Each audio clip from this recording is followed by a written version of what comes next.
Hello everyone, this is Amika Mahajan. Welcome to my channel. This video is focused on magnetic effects of current and we are going to discuss Ampere's circuital law. Now, what is the statement of this law? It states that line integral of magnetic field around a closed loop or path is given by mu naught times current threading the loop. Example से मैं समझाती हूँ कि जैसे मेरे पास एक infinite long straight conductor है जिसमें करंट आई कैरी हो रहा है, तो हम क्या करेंगे, हम एक क्लोज लूप लेंगे इसके अराउंड जिसमें ये वायर सेंटर पे हो और वो लूप उस पॉइंट में से पास करे जिसपे हमने फील्ड फाइंड आउट करना है इस वायर की वजह से। तो मान लो इसका डिस्टेंस ए है वायर से, तो रेडियस ऑफ ये जो इमेजिनरी लूप हमने ली है ये ए है। अब इस क्लोज लूप के अराउंड जो मैग्नेटिक फील्ड बी है उसका जो लाइन इंटीग्रल है वो किसके इक्वल होना चाहिए, mu naught times current threading the loop. Current threading the loop को समझने के लिए जैसे हम सुई धागे के साथ किसी कपड़े को सीते हैं तो हम बार बार सुई एक बार अंदर डालते हैं एक बार बाहर निकालते हैं, तो वो धागा उसको रिपेयर कर देता है। तो बेसिकली तो कितनी बार थ्रेड उसके अंदर गया और बाहर आया, तो वहां से ये वर्ड लिया गया है करंट थ्रेडिंग द लूप। अब यहाँ पे इस लूप में एक ही बार करंट एंटर कर, तो यहाँ म्यू नॉट टाइम्स आई हो जाएगा। अगर मेरे पास कुछ इस तरह की शेप का, जैसे ये सॉलिनॉइड है जिसमें टोटल नंबर ऑफ टर्न्स अगर हमने निकालनी है, एन क्या है, total number of turns per unit length, तो कैपिटल एन किसकी इक्वल आ जाएगा, एन एल। अब इसमें जो करंट है वो कितनी बार थ्रेड कर रहे हैं, अगर इसके अराउंड में कोई एक क्लोज लूप लूं जितना टोटल नंबर ऑफ टर्न्स है, तो यहां पे फिर mu naught N L times I आएगा। तो बेसिकली लॉ में क्या आएगा, line integral of magnetic field around a close loop और path is given by mu naught times current threading the loop. अब हम इस स्टेटमेंट को प्रूव भी करेंगे। उसके लिए मैं क्या करती हूँ, एक इनफाइनाइट लॉन्ग स्ट्रेट कंडक्टर ले लेती हूँ जिसमें करंट आई फ्लो कर रहा है। मान लो करंट अपवर्ड डायरेक्शन में फ्लो कर रहा है, तो इस वायर के around magnetic field lines produce होंगी। किस डायरेक्शन में, कंसेंट्रिक सर्कल की फॉर्म में। कौन बताएगा, right hand rule. Imagine to hold the wire in right hand in such a way that thumb points in the direction of current. अगर current ऊपर की तरफ है तो पॉइंट जो ये थंब है वो करंट की डायरेक्शन में आ गया। The direction in which fingers curl around the wire will be the direction of magnetic field. देखिए यहाँ पे जो फिंगर इस तरह से कर्ल हो रही है, तो यहाँ पे जो मैग्नेटिक फील्ड लाइंस की डायरेक्शन कुछ इस तरह से हो, तो यहाँ जो मैग्नेटिक फील्ड लाइंस आएंगी वो क्या आएंगी, कंसेंट्रिक सर्कल की फॉर्म।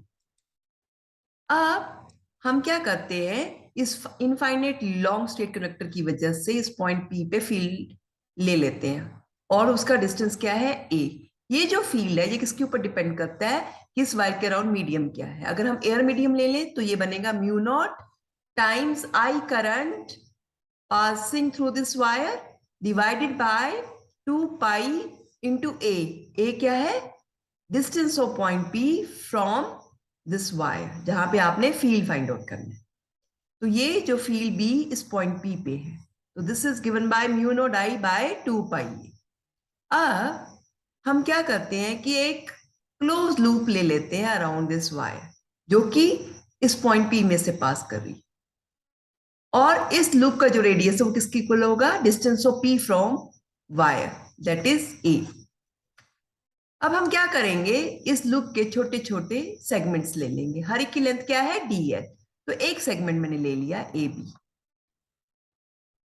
अब क्योंकि आपको पता है यहां पे जो फील्ड लाइंस है वो भी क्या है, कंसेंट्रिक सर्कल की फॉर्म में है। तो अगर मैं इस पॉइंट पी पे, मान लो ये फील्ड लाइन भी है, तो मैं यहाँ पे एक टेंजेंट ड्रॉ करती हूँ, तो क्या मिलता है, ये जो स्मॉल सेगमेंट डी है और ये जो मैग्नेटिक फ्लक्स डेंसिटी है बी, ये दोनों एक ही डायरेक्शन में मिल रही है। D L and B are in same direction, तो बी डॉट डी एल क्या होगा, magnitude of B vector, it will be B and magnitude of DL vector it will be DL, dot की जगह पे क्या आ जाएगा कॉस थीटा, थीटा यहाँ पे क्या है 0 डिग्री, तो मेरे पास क्या बचा बी डीएल। ये तो एक सेगमेंट की वजह से हुआ। अगर मुझे पूरी लूप को लेना है तो मुझे इंटीग्रेट करना पड़ेगा। क्या करना पड़ेगा? Integrate over the close loop. जब मैं इंटीग्रेट करूंगी तो B dot DL integration over the close loop किसके इक्वल आएगा? B DL cos zero, cos zero तो 1 है। अगर मैं इसको आगे सॉल्व करूं तो ये बनेगा integration of DL, be constant है वो इंटीग्रेशन से बाहर आ जाएगा और बी की वैल्यू मुझे मालूम है, तो मैं बी की वैल्यू यहां पे पुट कर दूंगी mu not I by 2 pi a, और 1 की integration with respect to L will be 2 pi a. ये कैसे? क्योंकि यहाँ पे जो लिमिट है 0 to 2 पाई ए है। क्यों? क्योंकि मैंने इस लूप के छोटे छोटे पार्ट किए थे डीएल और एक सेगमेंट कंसीडर किया था।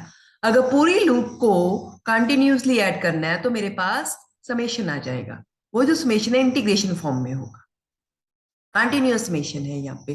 तो मैं एक सेगमेंट की वजह से बी डॉट डीएल निकाल लूंगी, अगर पूरे लूप की वजह से निकालना है तो मुझे इंटीग्रेट करना पड़ेगा।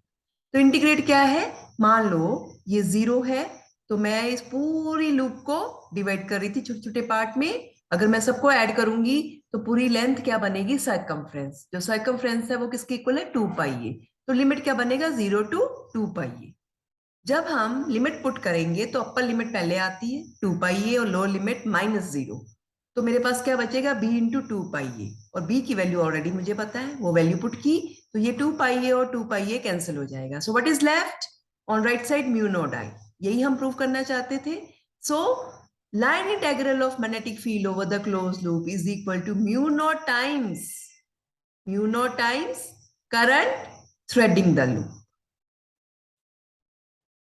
अब इस लॉ की कुछ लिमिटेशंस, एक तो ये है कि ये यूनिवर्सल लॉ नहीं है, दूसरा ये स्टेडी करंट्स के साथ ही डायरेक्टली डील करता है।